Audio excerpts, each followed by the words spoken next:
Welcome to The Life of Bryony, the podcast where we promise to talk honestly about the things people usually shy away from. Today, we're tackling a subject that's still very taboo, and that's the subject of poo, bowel health, and the reality of losing someone you love to cancer. I'm joined by Ben James and Sarah Wieczorek, two people deeply connected to the work of the Bowelbabe Fund and Cancer Research UK. They are the siblings of the wonderful Dame Deborah James. This April marks Bowel Cancer Awareness Month, and they're helping carry forward the legacy of their sister, Dame Debs, also known as Bowelbabe. We're talking about signs and symptoms, why embarrassment can be deadly, and how you can have conversations that just might save a life. She's very much living still, even though she's not, and so that's only a positive, grateful for that. And then also, I think it was her plan. She's kept us so busy. I think she was like, right, this, set this fund up. It will keep mum and dad, it will keep everyone busy. I think that was probably part of her plan as well, that we don't have time to think about it. Sit and grieve. My chat with Ben and Sarah coming up right after this.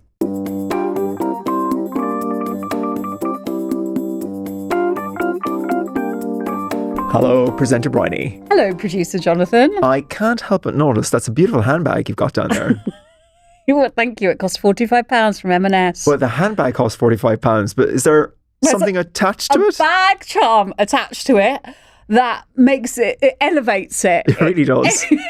Bag charms are everywhere. And this is what I wanted to know, how many Life of Bryony listeners, viewers, however you take in the podcast, have bag charms or have been tempted by a bag charm, right? Okay. Because they show up all the time in my Instagram feed, it's like the ads. Yeah. But then also yesterday, I went and had lunch in a very shishy part of London where I don't live, right? And that part of London was Notting Hill. Very nice. Sunday lunch, right? And then afterwards me and my sister, we went and we walked onto Westbourne Grove, which is the really posh shopping bit, right? Yeah, very nice. I went into this shop called Love Shack Fancy, which is I love all the colours. And I said, excuse me, what size do you go up to? And she said, a UK size 14. What's that? Well, that is not my size, Jonathan. Okay, that is not my size. I am not a UK size 14. I'm more of a UK size 18 to 20. Oh. Increasingly, the only thing that larger ladies such as myself can buy in a high street store is a bag charm. That is depressing. There's a style that I think I'm really into, which is, we can talk about this on another podcast, toddler core. I think you're already there. Sorry. Yeah, now. I dress like a toddler. Yeah, I like it though. I want hearts, smiley faces, bright colours, bright pinks, prints, polka dots. That's what I want. I sometimes... I'm like, there I am on my Instagram, and an advert comes up for something like Bowden, and I go, God, that dress is so nice. I'll just click on it to see if they have it in my size. And guess what? They don't, because it's Bowden Kids. It's Bowden Kids. What's more insulting? Is it in store when it only goes up to 14, or is it online when it's a toddler size? When it only goes up to age 14. Anyway, sorry. That's the kind of, that is what I wanted to talk about to you today, producer Jonathan. Do you know who would like that story? Who? Your friend Debs. Oh, and we're talking about Dame Deborah James here. Late Dame Deborah James. She probably would have spent 250 quid on a bag charm. Yeah. She'd be like, I'm worth it. Yeah. And let's face it, she was worth it. Yeah. She's a legend. And I really loved today being able to talk to her brother and sister, Ben and Sarah, about her. It was it's so nice. If someone has died tragically, and young, Debs was 40. Very young. There's obviously a huge amount of sadness around it. It's often quite nice to be able to talk about them, about their life as opposed to their death. I'm so happy that we've got to do an episode with her family, to mark Bowel Cancer Awareness Month, which is this month, and to smash poo taboos, because if there is nothing Deborah would like more than to hear us devoting an entire episode to checking your poo. And I just want to warn you, if you're listening, we do go into our toilet habits in quite a lot of detail. In an educational and entertaining way. But I hope it gives you permission to discuss your toilet habits with someone close to you, or even not that close to you, to a GP if you need to. I would say pick a designated poo buddy.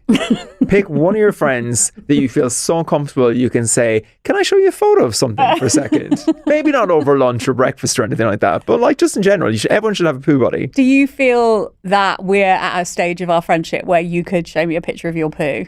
Yes, but only, we're going to go back to something we tried before. I'm still desperate to swap bank account details as well. No, we're not going into that. So you would, again, rather show me a photo of your poo than your bank account. Yes. Love that. And we'll leave it there. Hello, lovely listener. Thank you so much for being here on The Life of Bryony. We hope you're loving the podcast, but I would love to make the show even better for you. And the best way to do that, finding out more about you. And that means hearing more about what you like, what you don't like, or even the things you're totally ambivalent about. So I've put together a short survey. It won't take long to fill out, and it'll really help us to keep on improving the show. You can find the link in the show notes. Thank you so much. Now, let's get back to The Life of Bryony.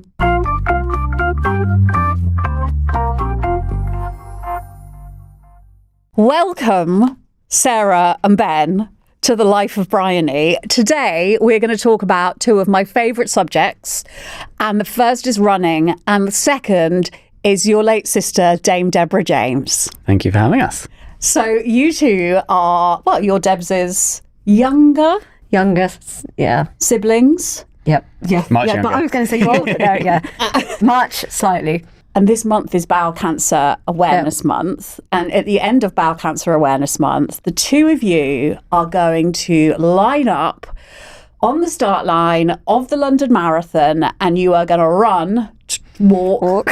I'm looking at Sarah. She can tell us about that later.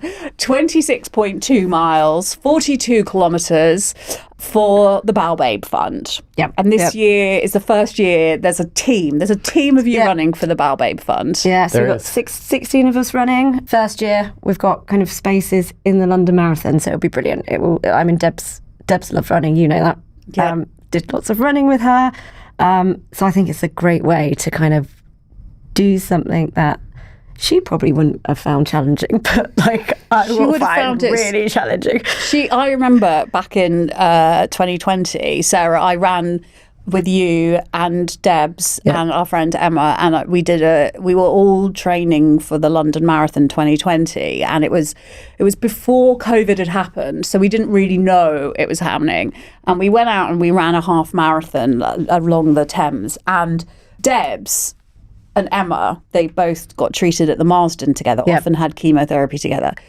They were like, off they were, way ahead of us. Well, no, you very kindly stayed at the back with me, not having, me perfectly fit, like, and healthy.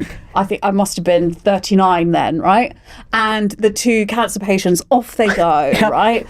It was just easy for them. And then as soon as COVID happened, I was like, right, well, I'm not going to do this. Debs still, in October of 2020, went out and ran from the door of the Marsden. Yep. Yes. 26.2 miles, finishing at the door of the Marsden. Finishing at the door of the Marsden, yep. Sort of sums up Debs, really. Yeah. I always remember her saying to me once that when she first got diagnosed with bowel cancer, her friends were like, we're going to run a marathon for you to raise money for bowel cancer, and she was like, piss off, I don't want someone running for me, I'm going to do it myself. Yeah. Actually, yeah, she hated, because there was one thing, I think it was a half or something we did, and she hated not being able to like do it. Like, there was one she was too unwell with from treatment and stuff, and it was hard for her to not be able to do it because there's so much she normally does herself. So yeah, all the others, she's like, no, I'm doing it. So the virtual one, I can't remember, but she got everyone running in it, like bits and bobs. Like for every like little bit of journey, there were people joining in. So it made it really fun because you had like, I think you joined in for a bit. The children joined in. There were friends that just picked me up. It was fun. So yeah, this one won't be as fun because she won't be doing it, but will be more fun in some respects because it's going to have the atmosphere, like the virtual that, you know, there wasn't the atmosphere. So I'm looking forward to experiencing what the atmosphere is like. Up until a month ago, training was going really well, and I was like, yes, this is, I it's all going to be good. Maybe it was too easy, too breezy, because now my shin is in absolute agony. I'm on like Nurofen, just to get out of bed, it hurts. But in a way, I'm like, well, maybe this is what it's about. It's not about easiness, is it? It's about doing something that's hard. Because all those people going through cancer have got like fighting it every day, and they're still getting on, they're living their lives. Well, if marathons were easy, people wouldn't do, like it wouldn't be a thing. And I think that what I think is really interesting, and you absolutely nailed it there, Sarah, is that it's hard. It's really hard. But what it is you get to choose the hard that day. You are choosing how hard shows up for you when you're training for a marathon. And I think when you have been through really dark times, as you guys have, losing your sister to bowel cancer, when you get to be in control of the hard, that's actually easier. Because, it's our choice. And she won't mind so much now. She always said we could run a marathon for her once she had died, just not while she was alive. Let's talk about Debs, because it's so lovely to be able to do that, you know, and I don't know whether you feel that and she died, was it 2.5 years ago now? Yeah, when was it? 2022. 2022. So nearly 3 years. Well, 2.5. Just in case someone listening to the life or watching the life of Bryony has been hiding under a rock for the last 6 or 7 years, and for some reason this is the first thing that they listen to when they come out from under the rock. Deborah was a deputy head teacher. Yep, deputy head teacher. Mum, wife, lots of things. Wife, big social person, big sports person. And when she was it 30? 35, as in diagnosed. Yeah, because I remember actually, because I'm 35 this year, so I remember it's the same year. But 35, she got diagnosed officially with bowel cancer. And what was the prognosis? It's a good question, but it was quite late, right? Yeah, I don't think she openly shared with us the real prognosis, but I think it was. I think this is probably a common thing when you get diagnosed. Initially, it was like, oh, it may be. It may not be. Like, she had a colonoscopy, they found a tumour, it may be cancer, it may not. So, that determines the next step, then the next step, and then it's kind of stage 1, but then it's like, no, it's stage 2. Before you know it, it's stage 4, but not straight, you don't get given that diagnosis straight away. So it's that kind of like lead up to it. But that's sadly what it was stage 4. I think with like her mutations and everything, it was a very low percentage of surviving kind of that 5 years. I think with no treatment it probably would have been like a year or something. So she had a massive fight ahead of her. I mean, she got told to not look at the statistics because if you look at the statistics, she shouldn't have got bowel cancer in the first place, if that makes sense. She was vegetarian, she was young, fit, healthy, so it was all very much don't look at the statistics, because actually you're already not defying the you're defying them, you're not part of them. And research, medicine, everything's improving, so you never quite know. But it was there was a tough kind of road ahead to see what the end would be. So she became, she started the kind of Bowelbabe. Was it a blog? Yeah, I think so. She kind of, I guess, in classic Deborah stride, she got diagnosed and I guess naturally had to take a bit of time off work and what have you with treatment. So then didn't want to be left doing nothing, so she quite quickly transitioned into let's say she didn't put her feet up. She started off doing a blog under this Bowelbabe avatar or whatever you might call it. I remember that. The little image that she got made. It's still the Instagram. there Somewhere, I think. It is. I think she just wanted to share her story and make a thing of it, and maybe she obviously became more and more known for this, but getting rid of some of the stigmatisms, at least sharing the goods and the bads of trying to live with cancer, as it were. I guess she never quite knew where it would go. For her, it was probably more of a channel of, let's just put some stuff out there, put my words into public domain, as it were. And perhaps it's the teacher in her. So, she loved teaching. She loved teaching teachers as well. She did a lot of training for other teachers. So maybe it was her way of thinking, okay, how can I help others go through this period if they do? Quickly unraveled into blogs and columns and podcasts. You mean the big exactly. C? Which I think was the first time maybe I started, not that I've hands up, listen to every single second. But I think you start realizing how, the platform she started to create from the podcast and how well Rachel and the team there kind of took her on board. And, that spiraled quite quickly into something quite successful. I feel like with Debs and with that podcast in particular, it was also the first time you heard people talk about living with cancer and not just dying with it. Yeah. And that was, I think, really refreshing. And to see, and specifically to see Debs out there doing stuff, like the first time I met Debs, this was... So, when was it? Okay, so basically we followed each other on Instagram, and I had just run the London Marathon in my underwear as like a plus size thing to show that running's for everyone. And we decided, me and my friend Jada, who ran that, to try and do it with more women. So we got on board with a Vitality 10K, and they gave us our own wave called Celebrate You. And I wanted to get women of all different body experiences to come and run in their underwear. And I messaged Debs. I mean, we'd we chatted a bit. And I said, would you come and do this? And, lots of people might have gone. And she went, yeah, sure. Yeah. She would have loved. And that was Debs's kind of thing, wasn't it? It was like, of course, let's do it.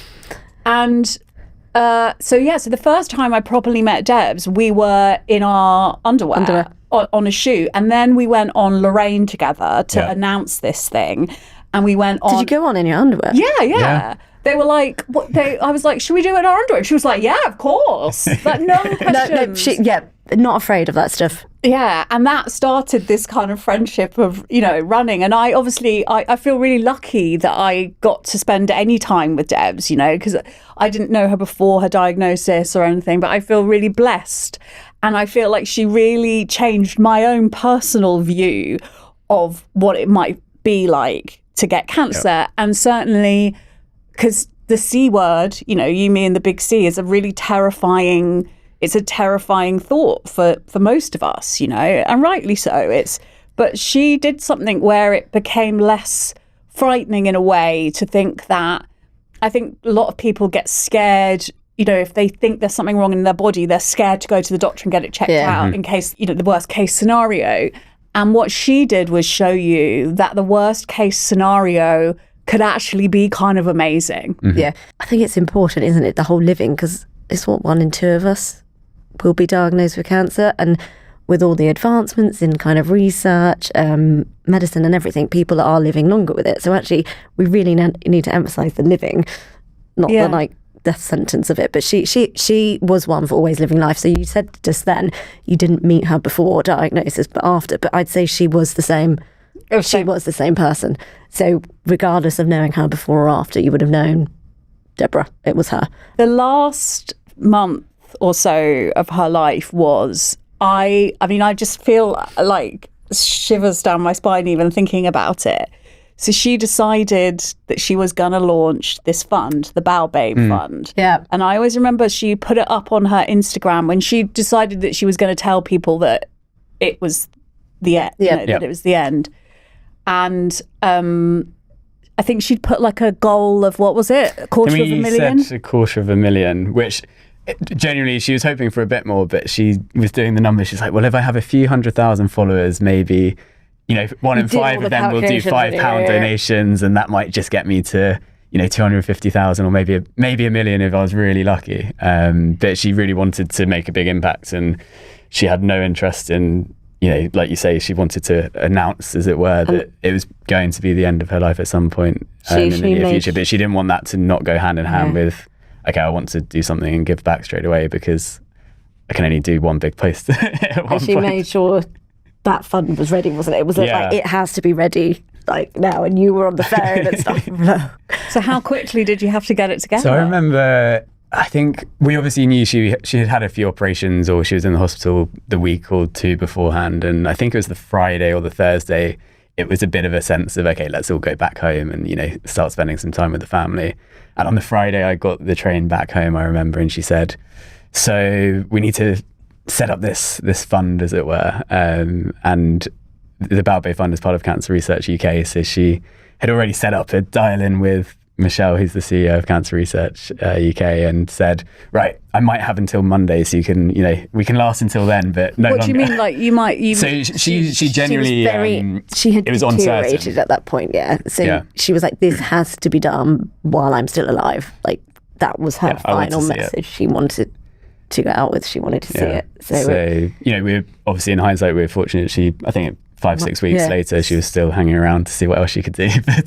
So she announced it on the Monday. Yeah, and I think over the weekend we obviously set it up and got it all, with the help of Cancer Research UK, got it sorted. But, in those couple of days, it was just Deborah instigating everything. And all she really cared about wasn't saying hi to all of us. It was get everything sorted for Monday.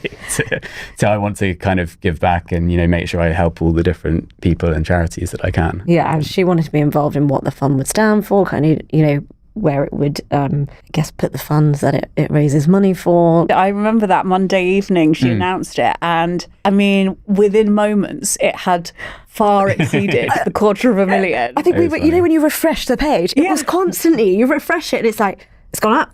It's gone up. We were just like, that probably kept us entertained for hours. Like, really? Just because it was constantly going up. It was crazy. It was absolutely crazy. It was quite phenomenal, the reaction. I think we actually broached just giving at one point. Her, actually. I think it even maybe surprised her. Really? Yeah. The amazing thing, I always remember thinking at the time, like, how wonderful that she gets to see while she's still alive the impact that she has on people, because often these things happen after someone dies. Yeah.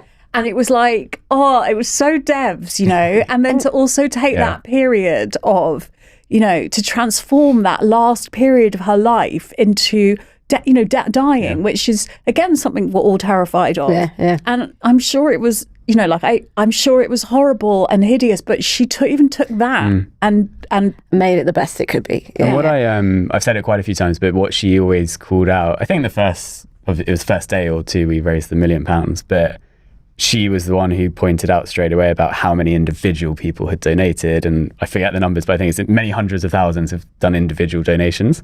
And she was kind of just as excited by someone giving £1 from their pocket money to, people who give several hundred thousand sometimes. And it was quite incredible, kind of the number of people, as well as just... For her, it was about raising the money, but also raising awareness. Check your poo.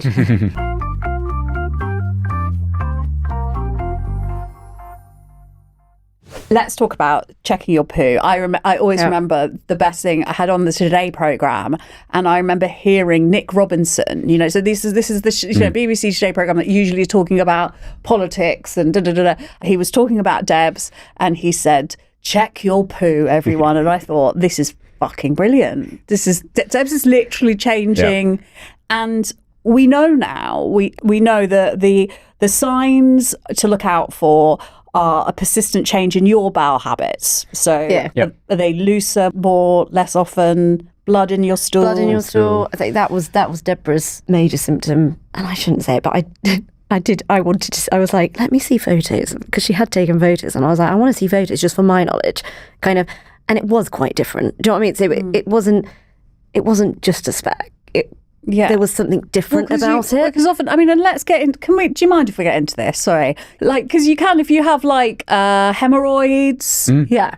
Often you get a little bit of blood when you're wiping. And look, we're not doctors, right? But if anything's wrong, that's the biggest thing. Like, if there's a change, if you feel like something's wrong, that's the biggest message. It's like, go get it checked out. What's your norm? What's your norm? Yeah, what's yours? But yeah, it's like you said, it's change in bowel habits, blood in your poo in some way or another. Getting tired is a big one. Getting overly tired. Losing weight unexpectedly, and a pain in your tummy. But and it can be blood that you don't see or don't detect. But for Debs, it was like it was obvious, I'd say. Did you see the pictures? I didn't, but she did say that lots of people started sending theirs to her on Instagram. Yeah. Oh, really? Yeah, they did. A lot of the time. But she'd always say, just go get it checked out. She would just get it checked, because everyone's so different. This is not... If you are worried, go and see your doctor. And it probably won't be cancer, but it's better to find out. Well, the earlier detected, the more... So your survival rate goes up to 90%. Yeah, I think 9 in 10 people survive more than 5 years if it's caught at the earlier stage. That drops to 1 in 10. 1 in 10 latest stage. So it is really important to, I think that was part of Deborah's drive, isn't it? It's like early detection, raise awareness of the signs and the symptoms, because actually that can do so much to give people more time with their loved ones, because your chances of survival are so much better. There's the new series on the social media stuff that's the toilet talk. The toilet talk. Oh yeah, that's talk it. to us about The toilet that. talk is coming out because I think we did a YouGov poll, and it kind of showed, I think it's about, I could get this wrong, I think it's a third of people that were polled are uncomfortable going to talk to a GP about their poo. I want to say about half are uncomfortable talking to a friend. 4 in 10 are uncomfortable talking to like a family member. So millions and millions of people are just not comfortable talking to anyone about their poo. You can know the signs and symptoms, but if you're not going to talk to anyone about it, it's not going to help. And so I think there's some toilet talk coming up. You've got Gabby Roslin, We've got Melvin Adu, Melvin's doing it. Merlin Griffiths. Yeah. We'll put all the details in I our think show notes. exactly. Yeah, I think they get released like from beginning of April, like each week. Yeah, all of Be this month, fun basically. talking about their funniest like toilet Right, moments. okay. We should lead by example, guys, and talk about our funniest poo moments. I'm trying to think. I don't know mine. What's yours? My most embarrassing poop story. I don't know. I've been quite lucky. So here's the thing, and this maybe is relatable to people listening or watching. My husband spends fucking hours in the toilet. I'm like, what are you doing in there? He blocks it out. I'm not literally blocks it out, but he could do. Every morning, I'm like, how long are you going to be in there? It's like an hour. And I'd get numb legs if I sit on the toilet too long. My legs go pins and needles. I'm like, I've always said this is the most disgusting phrase I have ever used on this podcast, which is really saying something. I go to the loo and it's like a cobra out of a wet bush. I'm in and out. I have no, like, I remember when I was really young, I used to get really embarrassed about doing a poo in public. Not like on the floor like that one. I still do, but like actually. in a public toilet. Yeah. And it used to like worry me about going to school and doing a poop in the school toilets. I used to get this like fear, so I just couldn't do it. Now I have like no problems. I will do a poo in anyone's toilet. Offer me your toilet, I will do a poop in it. What's your most embarrassing poo story, Ben? This isn't that embarrassing, but marathons in our heads at the moment. But there is obviously a marathon story where I did the marathon 5 years ago or so, and we can go into more detail if we need. But I may have had a few accidents. You shat yourself? Shat myself after You the shat marathon, yourself? Yeah. Was this the year that you nearly died running the London It Marathon, was Ben? 2018, I think. So the shitting yourself was the least of your the least of my troubles. worries. Okay, to put it lightly. talk about this, because I remember Debs telling me about this and thinking, what the hell? I did the marathon that year. It was very hot. It was hot. It was hot. Yeah. Tell us. So in short, I guess I'm quite good at talking about it because I don't remember any of it. I think it was a little bit more serious than I've probably come across. But It sounds quite and traumatic. Debs was all over this. Like, I guess the last time, I believe she had just been diagnosed. So I was running for Bowel Cancer charity at the time. So she was kind of you were on running it. for her. And I was practicing, training, all was going kind of okay, but I probably didn't do the best of training. And I think it was just a bit hot on the day. Perhaps I was a bit unwell. Not It was to put the anyone hottest off. London Marathon on It was record. very hot, I believe so. And it was also, I don't know if you remember, we were all training in the snow. It was really cold I beforehand. do remember. I remember running in London Bridge at some point in freezing Arctic conditions. It was the beast from the east, that that's right. legendary beast from the east. I don't know if anyone remembers it. It was ice. The whole It training was. block was ice. And And then suddenly on the it day just- it was 27 It degrees. was crazy. Yeah, And yeah, massive so in difference. short, I was running and it was all going not quite to plan, but I got to the Big Ben. I remember Big Ben was still okay. And then So that's basically the end. that's basically the end. You did run it sounds off. like the Didn't end. you run off from your So then fiance at the time? 'Cause fiance you at the thought time, you well, were- sorry, my girlfriend at the time, but now wife, Ashley, I said, oh, look, I'll meet you at the finish line. I'm just going to shoot off for the last mile or half mile it is at that point.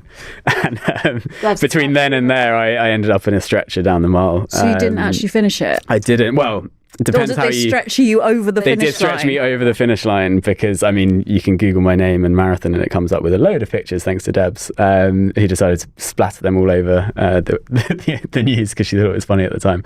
But I ended up getting stretched over the line, unfortunately, and kind of blue lighted. To be fair, funny, as we're talking about Debs a bit, she, I think she was on the finish line from what I understand, and she kind of saw me and she jumped over the side rails. As you can imagine, security weren't best pleased, but she jumped over and then kind of went into the ambulance with me, I think, and kind of it's quite amazing actually, the medics behind it, because they have ice baths and everything at the finish line, so you can jump in. They iced me up, put me in an ambulance, and thank God to the London teams, they sorted me out quite quickly. You were like in a so I was coma? very dehydrated. Essentially, I was put into ICU. I was passed out for 6 or 8 hours, I think. Yeah, like they did brains because they weren't quite sure what it was. I was very fortunate. I wasn't kind of in a coma or anything, but I was quite unresponsive in that they did scan your brain and stuff to figure, they were worried about, have you had a bleed on your brain or something? But thankfully, it was just severe dehydration, heat stroke, wasn't it? Dehydration to the point where then all your organs had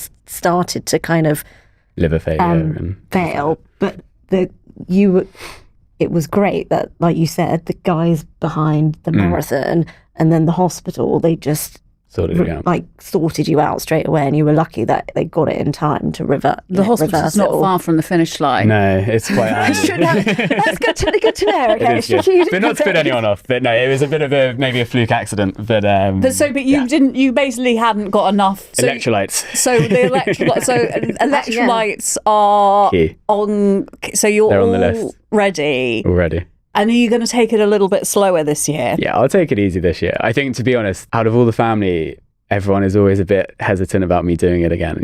Obviously, touch wood, I won't do the same again. But I remember actually Deb said, I think we were thinking about running it in 2022 if we could, but timings obviously didn't work with Debs being ill. But she was definitely the one who'd say, oh yeah, you can just do it again, it'll be fine.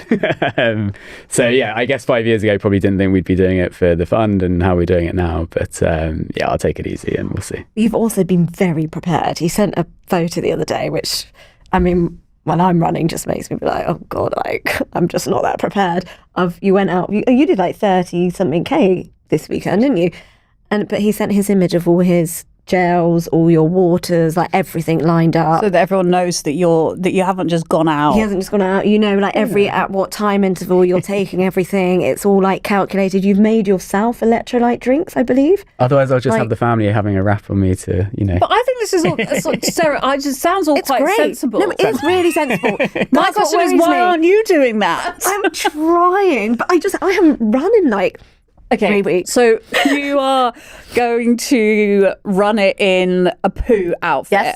Yes. Yeah. So the poo emoji is the one. Do you remember Deborah? She was like in the woods, like behind trees. Yeah, I mean, like when I close my eyes and think of Debs, she's in a poo emoji costume. So I got the same one that she's got, small size, because it's just not right if it's long. It's about raising awareness, isn't it, as well? You're doing a marathon to raise awareness, raise money for that kind of vital research, kind of just to continue all the work Deborah started, like to keep it going. She's done such an amazing job that I was like, let's put emoji on it. It may slow me down, but my leg's going to slow me down even more. So actually, let's make the most of everything else I can while I'm doing it. So I ran a half marathon in it and it was fine, but it was cold. So like you were saying, I don't know what it's, I may have to like pin a load of holes in it, depending on the weather forecast. To give ventilation. Yes, so I'm going to see what the week before, I'm going to see what the weather's like, and I'm going to then like decide what I cut out and how much I ventilate or not ventilate, if it's going to be cold or going to be hot. But yeah, it's going to be the poo emoji that like Deborah, the one that she was always in. So it would just be nice to kind of, I guess when I'm feeling really like I can't do this, just it will be on me and I'll know why I'm doing it. I just wanted to talk a bit about your family in the almost 3 years since Dame. Yeah. I can't believe it's 3 years. I mean, that's crazy in itself. Yeah. 22, 3 years. And haven't even mentioned the fact that in her last couple of weeks, Prince William shows up at the house to give her a damehood. Yes. Yep. That was give mum and dad their due. They had everyone staying at the house, and then mum's like, Prince William's coming. Need to clean. All that. To be fair to her, she was pretty okay about it. But yeah, I mean, that was amazing that she. What did you give him when he got? Did you give him like tea? Did he ask for Ribena? So Deborah, we had to do high tea. Dame Deborah. Debs. She was like, I mean, at this point she was very unwell, so couldn't move. So was, mentally still there. So there's certain things that she wanted to happen, kind of thing, needed afternoon tea. So we had to make scones. We had to make sandwiches. You made the scones yourself? Yep. Made the sandwiches. All the morning. But he ate. I was really surprised. He ate it. He ate them? Yeah. What? He's a human who likes scones. No, What did he? Can you tell really us? surprising. Can you give us an exclusive? Did he do cream or jam first, or? No, I can't remember. I don't know that detail. We must have had both. We'll have to find out. Well, I'm sure Mum will know. Yeah. But how are you all? Because we're here talking about Debs, and so much of this happened in the. She became this. She's this sort of public figure of resilience and brilliance, but at the heart of this is a family who have lost their sister. You've lost your sister. Her kids have lost their mum. Yeah. Seb's lost his wife. And your parents have lost the daughter. And so, how are you all? To be honest, I think time goes by, right, with grief, and there's different sides of it. And obviously, it's a crap situation that no one wants to be in, but it's really hard to look negatively across a lot of it when we talk about the last 6 weeks or 8 weeks and, the huge distraction that meant, and the kind of, Dev said it herself, some of those moments were the best times as a family because we were all, going up and down in a roller coaster. So it's hard to look from the outside in and think that you're unfortunate in that time compared to everyone who's dying every day, unfortunately, of similar things and doesn't get those kind of experiences. But at the same time, as time goes by, you kind of keep forgetting, or we're running, and you kind of, I live quite close to where Debs lived, and you've often run past her house and you're like, oh crap, she's not there. So it obviously hits really hard, but at the same time, I think if you compare it to other types of things or different, unfortunately going through cancer is a process, and you grieve, in my view anyway, personally, you grieve before it all happens to an extent. I think it's horrible that her kids have to grow up without their mum. Like, you don't want that on anyone. So I don't know if the fund can support like groundbreaking research or breakthrough in cancer care and treatment to be able to give people like more time.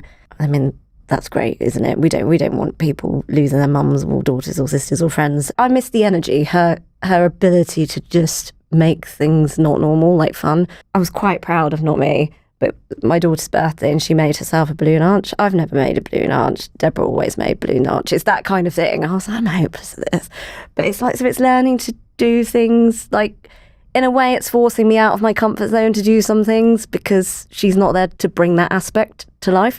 She was the fun one, like the one coming up with ideas. I remember when she was ill, it was when she was in hospice at home, I decided, I did Google, like, if people come out of hospice, and they can. So I said to her, it's okay. Hospice care? Yeah, I was like, it's okay. You can survive. So palliative, like the end of life care. Yeah, if right. it can reverse. And this was 6 weeks in when she said she just kept going and going. She had a bit of a peak, and then I think that's probably normal. You have a bit of peak, and then it tails off. I was like, no, you can survive this. It's okay.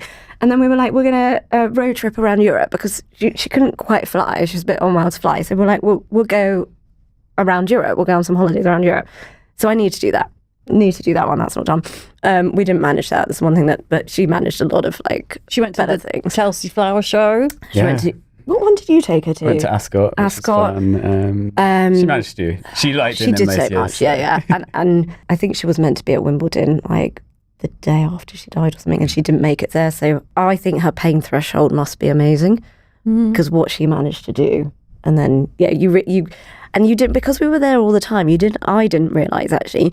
You look back and you didn't realise how ill she was because you're seeing that change day to day. So you're not really seeing it. And then when you look back at some of the photos, you're like, oh wow, like she was really unwell.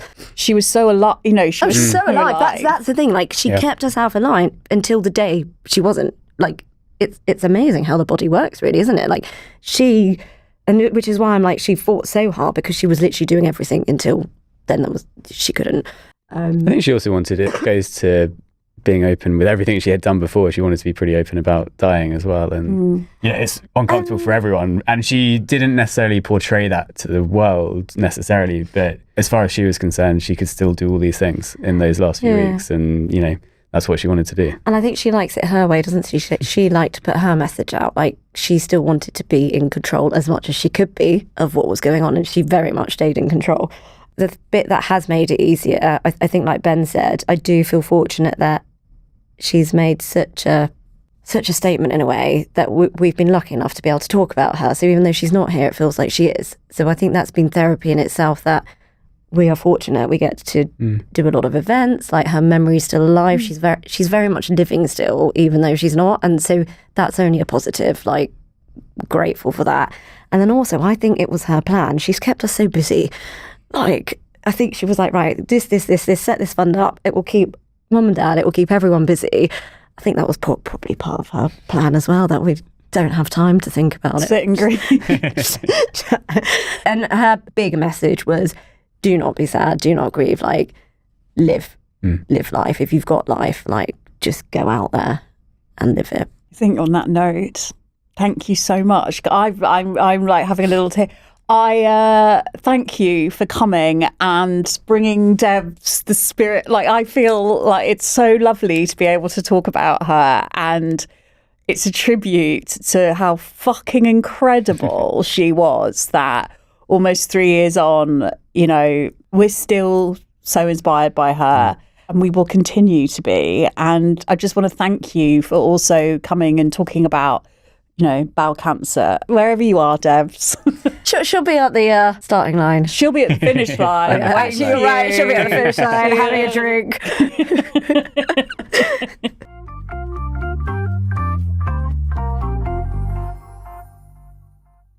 A massive thank you to Ben and Sarah today. It was so lovely to get to talk about Debs and to continue the really important work that she began with such courage and humour. If you take one thing from today's episode, let it be this: check your poo. It's not embarrassing, babes. It's essential. If something feels off, talk to your GP. You are never wasting anyone's time. To find out more about bowel cancer symptoms, early testing, and the Toilet Talk series, head to bowelbabefund.org or search @bowelbabefund on Instagram. And if you know someone who's been putting it off, why not send them this episode? It could make all the difference.